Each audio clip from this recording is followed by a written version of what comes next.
வணக்க நண்பர்களே! நாம இன்னைக்கு மாமன்னர் ஆதித்த கரிகாலன் சோழன் காலத்து கல்வெட்டுன்னு பார்க்க போறோம். முத்தமிழில் ஒண்ணு நாடகத்தமிழ்.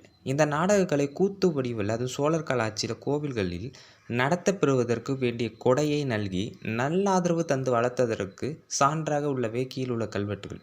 அந்த ஒரு கல்வெட்டு பார்த்தீங்கன்னா, திருவிடைமருதூர்ல உள்ள மகாலிங்கேஸ்வரர் கோவில்ல வடக்கு மண்டப சுவர்ல பொறிக்கப்பட்டிருக்கு. யாருடைய ஆட்சி காலத்துலனா, மாமன்னர் ஆதித்த கரிகாலனுடைய 4ஆம் ஆட்சி ஆண்டுல சாக்கை கூத்தன், அதாவது சாக்கைன்னு ஒரு கூத்து ஆடுறாங்க. அந்த கூத்தனுக்கு பசிக்கு கூலியா ஒரு வேலி நிலம் குடுத்துருக்காங்க. அதாவது அவர் சும்மா இல்ல. அவர் வேலை செய்றாரு. அந்த சாக்கை கூத்து நடத்துறாரு. அவரோட வறுமையின் கருதி, "நீ நீ கூத்து நடத்தி அதற்கு கூலியா நீ ஒரு வேலி நிலம் வாங்கிக்கோன்னு" சொல்ற இதெல்லாம் அந்த காலத்துல மட்டும் தான் நடக்கும். இது கோவிலோட இறைவன்ங்க.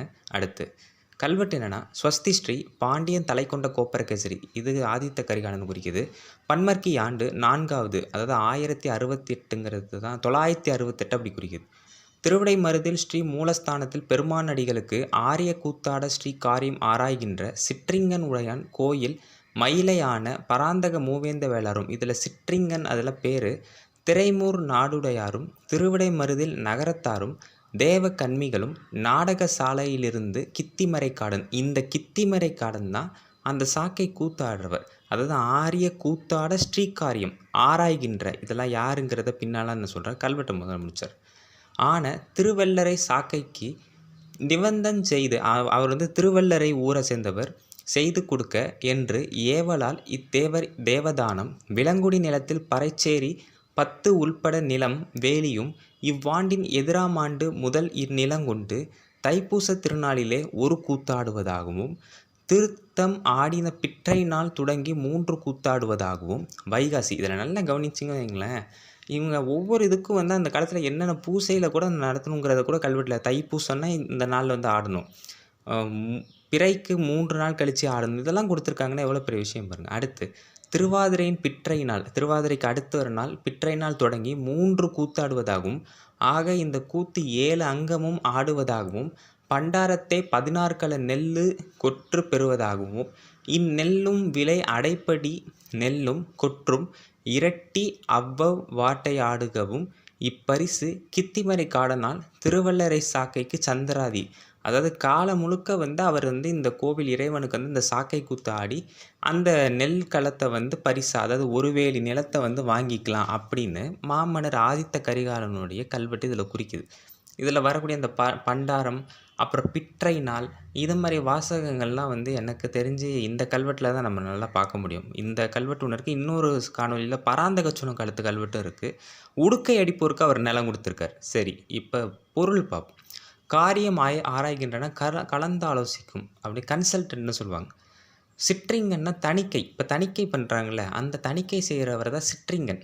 முதுகன் என்பதற்கு எதிர்ச்சொல் ஆகுமோன்னு தான் குறிப்பிட்றாங்க, சரியாக தெரில. கோயில் மயிலை அப்படிங்கிறது எனக்கு தெரிஞ்சு இது முருகன் கோவிலை தான் குறிக்குதுன்னு நினைக்கிறேன். தேவகன்மிகள்னா இறைப்பணியாளர், நிபந்தம்னா கோவில் பணி செலவு, ஏவல்னா மேலெடுத்து கட்டளை, எதிராம் ஆண்டு திருத்தம், கொற்றும்னா உணவு, கூத்துன்னா நடிப்பது. இது பொருள். இதுதாங்க அந்த மண்டபம். இங்கே தான் அந்த கல்வெட்டு இருக்குது. விளக்கத்தை பார்ப்போம். மாமன்னர் ஆதித்த கரிகாலனோட 4ஆம் ஆண்டு ஆட்சியில், அதாவது கிபி 968, அடுத்த ஒரு வருடத்தில் அவர் மரணிக்கிறார். திருவிடைமருதூர் மூலவருக்கு ஆரிய கூத்தாடுவதற்கான திருப்பணி பற்றி கலந்தாலோசிக்கிறவங்க தான் யாருன்னா தணிக்கை செய்கிற அதிகாரி பேர். தணிக்கை செய்கிற அதிகாரி பேர் பராந்தக மூவேந்த வேளார். திரைமூர் நாட்டவரும், அது ஒரு கூட்டமைப்பு. அப்புறம் திருவிடைமருதூரிலே உள்ள நகரத்தாரும், அதான் தேவகன்மிகள் தான் இறைப்பணியாளர்களும், நாடக சபையில் கூத்தாடும். இவங்கெல்லாம் ஆலோசித்து யாரை தேர்ந்தெடுக்கிறாங்க அப்படின்னா, நாடக சபையில் கூத்தாடும் திருவெள்ளரை ஊரை சேர்ந்த சாக்கை கூத்து கலைஞரான அவர் பேர் தான் என்னது, கித்திமரை காடன். அந்த கித்திமரை காடன் என்பாரும் இவனுக்கு பணிக்கூலி கொடுக்க, அதாவது அவருக்கு கூலி கொடுக்க மேலிட கட்டியால், அதாவது அரசன் கிட்டேருந்து கட்டளை வருது, ஒன்று கூடி ஆலோசித்து திருவிடைமருதூர் கோவில் இறைவனுக்கு விலங்குடி அப்படிங்க ஊரில் ஒரு நிலம் இருக்குது, தேவதான நிலம் இருக்குது. அது பறைச்சேரி பற்றுன்னு சொல்கிறாங்க. அந்த பறைச்சேரி பற்றில் இருக்கக்கூடிய ஒரு வேலி நிலத்தை இவர் கூத்து ஆடுறதுக்கு இப்போ சம்பளமாக கொடுக்குறாங்க. அது எப்போந்து கொடுக்குறாங்கன்னா, ஏற்றுக்கொண்டு எதிர்வரும் ஆண்டு முதல், இதாவது 5ஆம் ஆட்சி ஆண்டு முதல் தைப்பூசத்தன்று ஒரு கூத்தாடவும், தீர்த்தவாரி முடிஞ்சு 3 நாளைக்கும் இப்போலாம் கூத்தாடணும். அடுத்து வைகாசி திருவாதிரைக்கு 3 நாள் கழிச்சு ஆடணும். மொத்தம் 7 அங்கங்கள் ஆடணும். இந்த 7 அங்கங்கள் ஆடுனா அந்த ஒரு வேளை நிலத்த கூலியா பெறலாம். கோவில் அலுவலகத்தில வந்து 16 களம் நெல் உணவு பெற்றுக்கொள்ளவும் இசைவு தரப்படுது. அதாவது அனுமதி குடுத்துருக்காங்க.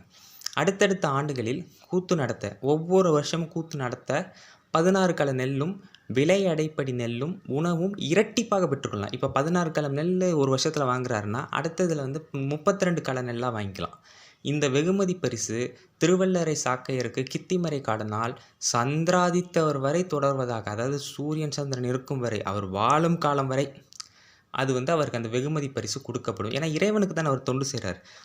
இதில ஒரு பறையர்ங்கிற ஒரு காரணத்தினாலயும், அந்த காலத்தில வந்து சாதி பேதம் இல்ல சோழர் காலத்திலங்கிறது தெளிவா தெரியுது. திருவிடைமருதூர் கோவில்ல நாடக சபை ஒன்று இருந்ததும், அதில் மூலவருக்கு ஆண்டுதோறும் கூத்து நடந்திருக்குங்கிறது ஒரு பெரிய விஷயம். அதுதான் இந்த கல்வெட்டு சொல்லுது. சாக்கை கூத்து ஆடுனவங்க பறையர்கள். புரியுதுங்களா? அதில வந்து கித்திமறை காடனுக்கு பறைச்சேரியில் உள்ள பற்று தான் ஒதுக்கப்பட்டது. அதாவது அவர் தங்குறதுக்கு உண்டான இடம். அந்த பறைச்சேரிங்கிற இடத்துலயே ஒதுக்குறாங்க. ஒதுக்கி அந்த இடத்திலேயே வந்து அவருக்கு வீடு கட்டி குடுக்குறாங்க. அங்கேயே நீங்க தங்கிக்கலாம்னு சொல்றாங்க. அதைக்கொண்டு அவர் பறையர் என்பதையும் அறிய முடிகிறது. அதாவது அந்த காலத்தில அவங்கலாம் மிகப்பெரிய கவர்மெண்ட் போஸ்டிங்ல இருந்திருக்காங்க.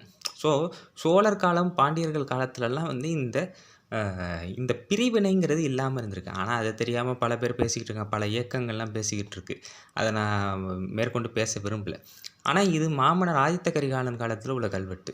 புராணத்தில கூட பார்த்தீங்கன்னா, பக்த நந்தனார் வந்து தீண்டாமைக்கு ஆட்பட்டு திருப்பங்கூர் கோவில் வெளியே நிறுத்தப்படுவார். ஆனா, இங்க நீங்க நல்லா கவனிச்சீங்கன்னா, கித்திமறை காடன்கிற பறையர் கோவில் அமைந்த நாடக சபையில கூத்தே ஆடியிருக்காருன்னா, இந்த சோழர் காலத்தில தீண்டாமை இல்லன்னு தானே அர்த்தம். இதெல்லாம் ஒரு வரலாற்று நிகழ்வு. நமக்கு தெரிய வேண்டிய கல்வெட்டு விஷயங்கள். ஏன் இத நான் திரும்ப சொல்றேன்னா, இன்னைக்கு இத வைத்துக்கொண்டு அ காரியம் சாதிக்கக்கூடிய நபர்களுக்காக மட்டும் தான் இத சொல்றேன். அந்த காலத்தில வந்து பிரிவினைங்கிறது இல்ல. அந்த காலத்திலே இல்லங்கும் பொழுது, நாம் ஏன் அந்த பிரிவினை வைத்திருக்கணும்? அப்படிங்கிறது தான் என்னுடைய கேள்வி. ஆ சோழர்கள் காலத்திலயும் சரி, பாண்டியர்கள் காலத்தில எப்படி அந்த பிரிவினை, பேதம் எதுவும் இல்லையோ, எல்லாருக்கும் சமமான உரிமைய குடுப்போம் அப்படின்னு சொல்லி, மாமன்னர் ஆதித்த கரிகாலனுடைய புகழ் ஓங்குக அப்படின்னு சொல்லி, இந்த தகவல எல்லாருக்கும் பகிருங்க. நன்றி, வணக்கம்.